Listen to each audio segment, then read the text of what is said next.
Hi, so the electricity prices in England are something of a horror story. We have a price cap. It was £1,900, bit over.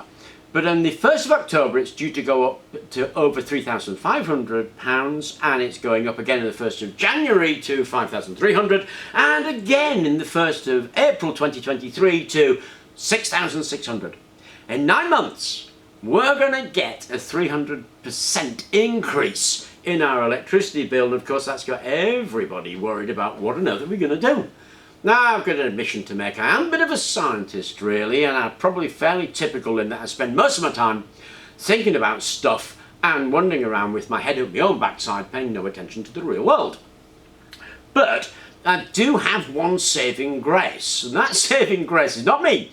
That saving grace is my wife. My wife is awesome and looks after me, although I'm pretty sure that if she wasn't there, I'd actually end up dead in a ditch or living in a cardboard box under a bridge. So my wife saves me from this kind of stuff, and all of this is actually down to her, because our electricity bill, I'm vaguely aware of it being around about £211.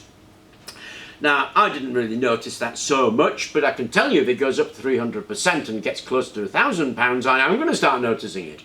But I hadn't really started thinking about it. And by the time I had started thinking about it and thinking, yeah, maybe we should do something about that, my wife had already done something about it.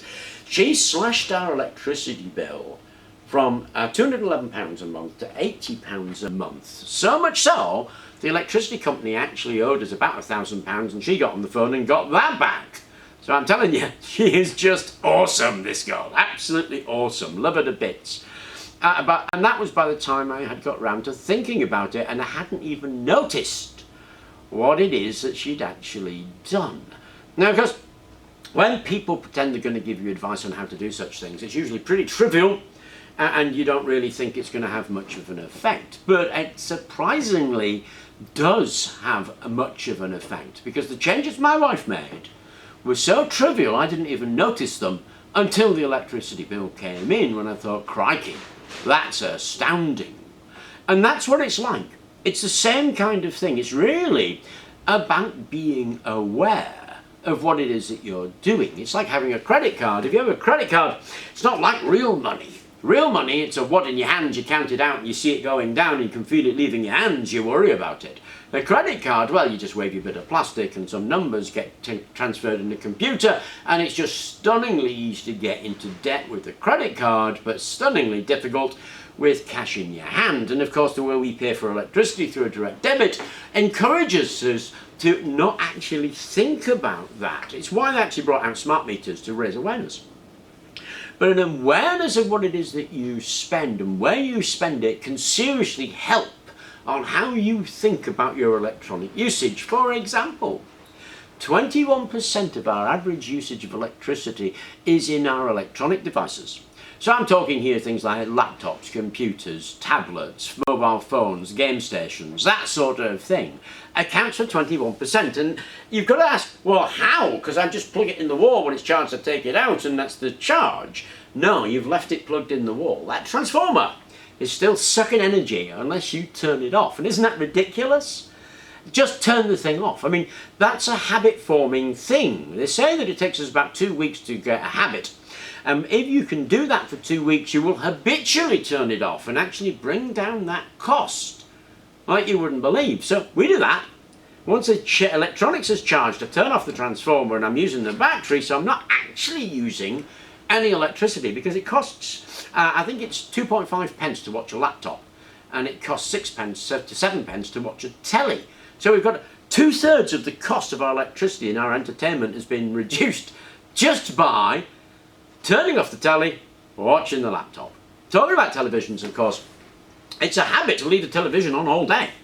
You just turn it on, and even if you're not watching it, it's just playing in the background. So just turn it on when you want to watch it. So that's what we do. If we're going to want to watch something together, we turn on the television. If we don't, we will maybe watch a laptop or something like that. And again, you're reducing the amount by changing your habit in a way that actually you don't particularly notice. Now, some of the things I do are done because, well, it's how I live. It's my particular circumstances. And everybody's particular circumstances are going to change. So it's my hope that this gets a conversation going so that people will add what their tricks and tips are in the comments, and we've got this bank of things you could possibly do. But in my house, I'm all wood and tile floors, so I sweep the floor because it makes no difference in terms of time and effort whether I hoover it or sweep it.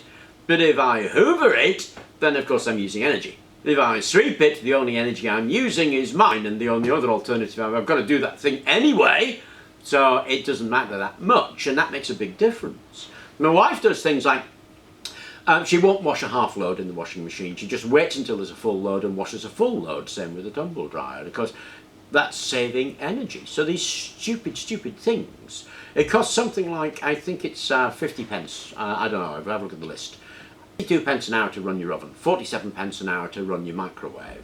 Your oven you're going to run for 40 minutes, your microwave somewhere between 2 and 10 minutes. There's an obvious saving to do more of the microwaving, cooking once, put it in the freezer, microwave it, than there is in running the oven time and time again. And equally, if you don't eat together, you're running the oven twice, so eat together so you run it once. That sort of stuff. These really simple tricks really add up. But the real issue is, I think, just not being aware of it. Once you're aware of it, then you suddenly have these ideas. You think, hang on a sec, I've left that light on. After you actually get into that routine and you're turning stuff off instead of just leaving it burning, when you're changing your lifestyle a little bit so that you can save on what it is that you're doing. Now, I'm an old fart, obviously, so when I was younger, this stuff was just kind of natural. It's what we did. So I'm kind of returning back to my childhood. If you're sort of, 30s, 40s, then a lot of the time you've been doing this anyway, and it seems like a huge inconvenience, and to a degree it is a huge inconvenience. But once you get into the habit of it, you actually barely notice it. So we're not talking about turning everything off, breaking up your furniture for a fire and cooking your cat over a candle for dinner. These aren't that kind of drastic things that you need to do. And it may seem, as I keep saying, trivial, but it is. And it works. Now those kind of things are going to make changes, dramatic changes, to the energy costs you have immediately. Of course, it's a short-term fix. It's a thing that's going to help with energy costs and with electricity bills, but at the end of the day, we do need to do something a bit more long-term and a bit more permanent. But I thought I would share all that stuff with you. Like I said, some of the things that we've actually been up to, some of the costs that you actually incur when you're running these things. And I'd like to people, if they would, to post their tips and tricks. Anyway, I hope you enjoyed the video. Thank you very much for watching, and please do remember to like and subscribe. Oh, and watch YouTube more, because YouTube is cheaper.